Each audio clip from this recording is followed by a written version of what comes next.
Hello, everyone. Welcome to Clantis podcast. Guys, there's something very interesting that I am being seeing on TikTok. The Black Project 2025 or Black Project 2025, somewhere along those lines, or Project 2025, I'm not quite sure. But from what I am gathering, and what I always liked about African Americans is that whenever somebody wants to take your power, you always take it back. Like this Project 2025 project by some foundation that wants to take away power from African Americans, probably even women. It's some rubbish. I think it's like 1,000 pages long, and I did try to read it, and I was only all I was understanding, not even understand. I wouldn't say it's understanding. That's gibberish. That's like taking the United States back in the dark ages when it came to race relations, when it came to voting, when it came to democracy itself. Let's just put it that way. These guys, they want to take away so many things from people, and most of these people they want to take away these rights from are black people and people that are non-white, because they want white superiority or supremacy to reign in the United States. I'm like, wow, this is very interesting. I'm still learning as much as I can about that, because the more I read that document, whatever it is, it's quite upsetting, because I'm not quite sure what's happening in the United States. What are you guys going through? A banana republic? What is happening with the Trump people that are going to be coming through in January 20th? Because I'm feeling rather sorry, not just for people of color, but everybody. How Donald Trump, I think, went on a campaign about America, America first, Americans first, and all of that stuff. And now he is listening to, I don't know how to put this in a way that is, listen, Elon Musk comes from a race in South Africa that architected apartheid. Yeah, don't forget that. He comes from a race in South Africa that architected, is that the correct way of saying it? Who put together apartheid. And clearly, in his head, some of these strategies, he's implementing them, like a rat. You know how a rat will bite and blow so that you don't immediately feel the pain? It will bite and then blow. That is what Elon Musk is doing to the United States, or the citizens of the United States. And I am not surprised that he is actually referred to as a president elect de facto, because he is behaving like one. Apparently, there was even a conversation between himself and the prime minister of how do you put this on YouTube? Because apparently YouTube doesn't like us using these words no more. Israel. Let's just put it that way. The prime minister of Israel. Apparently, there was a conversation where, if I think it's Netanyahu, who actually referred to Elon Musk, the American president, but not American president. And so if you were, well, you can't be president of the U.S. Last time I checked, right? But assume you are. Not officially. Not officially. Okay, so you're the unofficial president. He said, yeah, not really a president, but he is in control of things, apparently.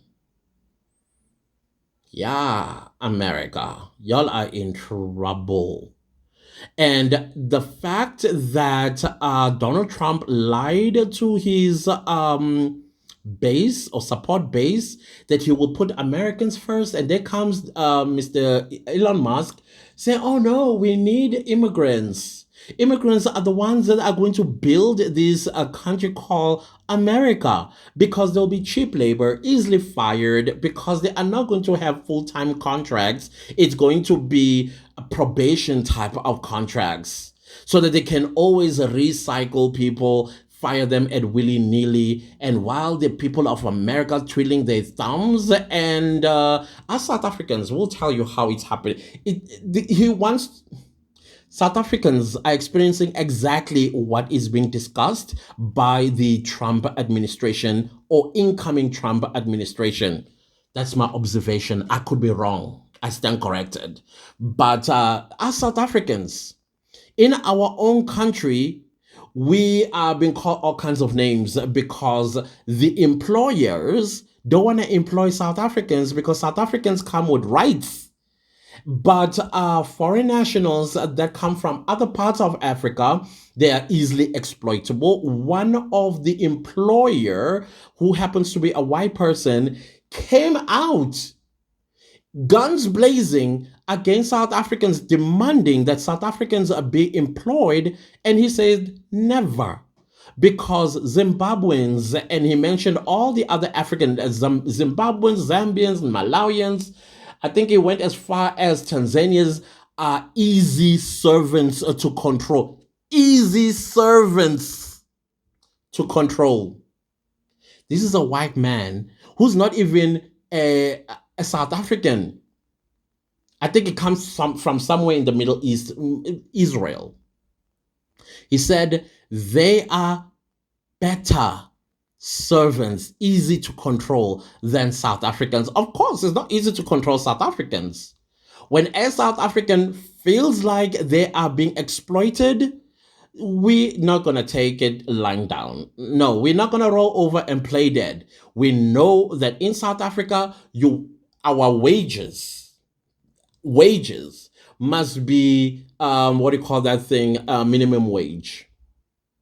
There's a certain amount per hour that you need to pay an employee in South Africa. So it seems like Elon Musk probably and Donald Trump and other billionaires in the United States are looking at this model, South African model, which now they are saying, no, no, no, no, do not employ the indigenes of the land. Instead, go for foreigners because they are easily controlled, because they are controllable servants. They are not going to protest if they need increments in their salary, and they are not going to protest if you pay them below minimum wage because they are desperate. They come from countries where there is nothing and they are willing to do whatever you give to them. That's how it sounds like to me. And now I'm looking at this African Americans, and I'm like, I love this. African Americans are like, we are going to turn Project 2025 into Black Project 2025. And okay, I may not be able to verbatimly say what exactly this is about, but from what I am picking up from this idea, which I think has been tried several times, probably in the late 60s, early 70s, and even in the 80s, but it failed dismally simply because of how us Black people are not united. I know that this project itself is starting to get attacked by your FBA. I mean, I'm not surprised with them coming and say this is rubbish, this is not gonna work, what have you going on? And thankfully, the organizers of Black Project 2025 are not paying attention to the FBA people. They are saying, listen, it's about time that first it's starting in the United States, which I think at some point it may spread across the world. But first they want to beta it in the United States, and then probably other Black nations elsewhere, they may join in. So this plan, from what I understand, Black people are going to take control over many things, over medicine, banking, engineering, education, you name it. You name it. All these things, including grocery stores and fashion. I mean, everything. Where us Black people spend our dollar at, which always happens not to be owned by a Black person. So now they are going to start off with membership fee. I'm not quite sure how much the membership fee is going to be, so that there is a pool of money, number one, to build an only black bank, to build only black owned shopping centers, probably even malls, own black hospitals, where healthcare is not going to be expensive for black people, or it's going to be free type of situation. And all of that is going to come from this monthly subscription that black people are going to contribute to on a monthly basis. And I was like, okay, this is good. That involves, I mean, everything under the American economy. Black people want to take control of that, and it circulates around black people alone and no one else. So I'm not quite sure, what are your thoughts about that project? Do you think it's going to succeed? What's going to make it fail? I want us to have this conversation because I feel like even here in South Africa, something like that can be done, because there is a race in South Africa called the Afrikaners. They have a similar society or community called AfriForum, where they contribute about 50 Rand a month. From what I understand, a month they make somewhere around 50 million Rand a month. And they are building their own universities. Orania, the existence of Orania is, I believe, funded by this pool of money. And they also have their own unions, because, as you know, in South Africa, affirmative action is a law. And why some white people are actually losing high positions in government businesses and elsewhere, and black people are being placed in those positions. And AfriForum is fighting that tooth and nail, and they're using these millions or tens of millions of rands that they collect from the Afrikaans community in South Africa. So, of course, for something like this to also succeed in South Africa, you need to have like-minded black South Africans, starting with those that are educated and are employed,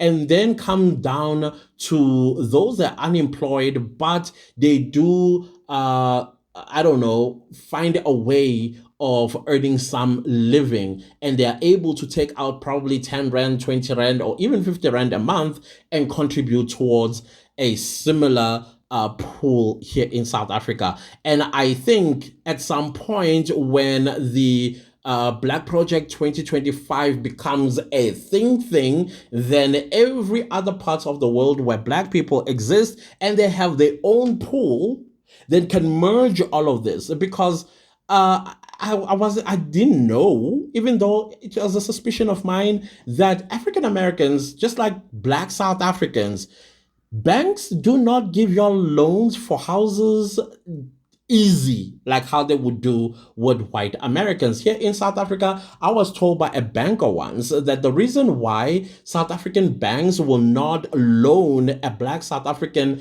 a house loan, if you want to buy a house and you're going it through the bank will reject you on the basis that you are a black person. Apparently, we are labeled, or we are seen as risk. Also, I was eating chips. Risky, and I don't know if it's still the thing today. The part of riskiness that they were looking into mostly is diseases like HIV. They thought that, listen, a black person, if we had to give them, let's say, a loan of 2 million Rand to buy a 2 million Rand house, they will make a loss rather than a profit out of that. Instead of giving a black person a house loan, the banks would rather give you a loan to buy a vehicle. Not just one vehicle, but two cars. And that could be anywhere between 300,000 to about 800,000 Rand, right? So the bank has no problem. The reason why they don't have a problem giving you a vehicle loan is because they say, apparently, I don't know how true this is, I'm just making allegations here, that I'm not making allegations. This is what I heard. Anyways, let's just say allegedly. Let's just say allegedly. Allegedly, when you are infected with HIV, you have at least 6 to 7 to 10 years these days, sometimes even 20 years, because of the HIV treatment that has been enrolled out since 2010 or something like that. And it's kind of like prolonging people with HIV's lives up to 20, other people even up to 40 years, from what I am hearing. And so the banks feel that at least within 5 years, the vehicle loan will be paid versus if they gave you a house loan and they don't know at what point you may actually lose your life. Not only with HIV, but also accident car, what we call this road accidents. Apparently, we are also in the risky bracket because we are reckless drivers.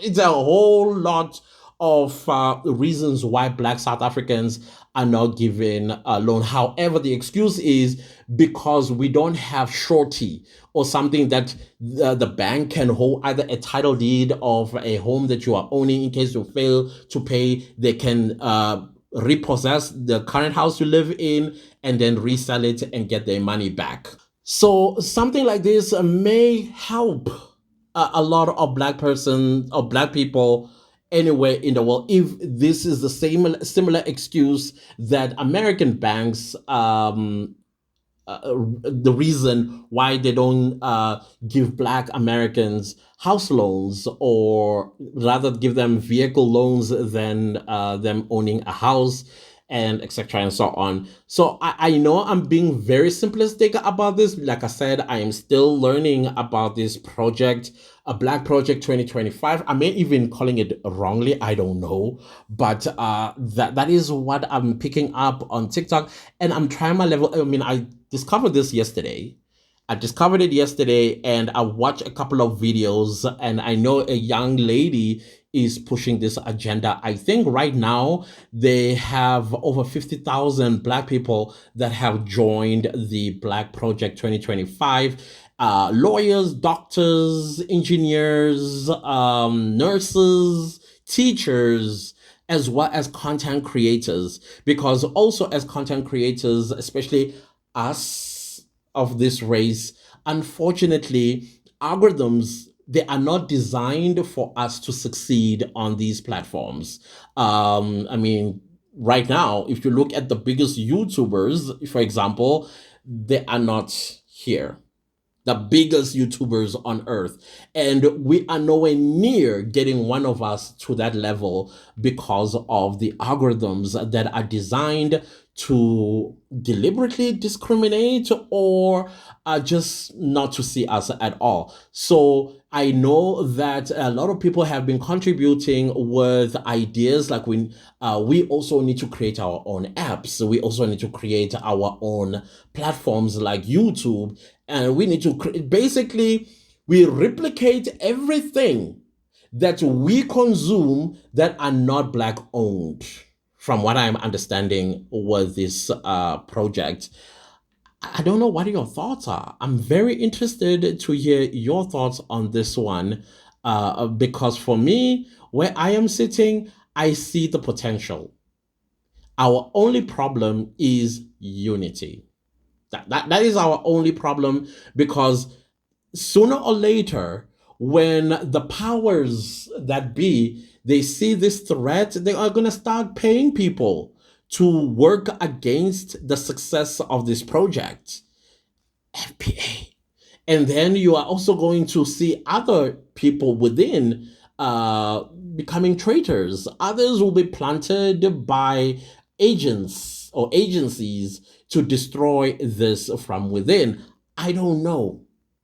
But those are the things that one has to have in mind, that the black dollar is powerful.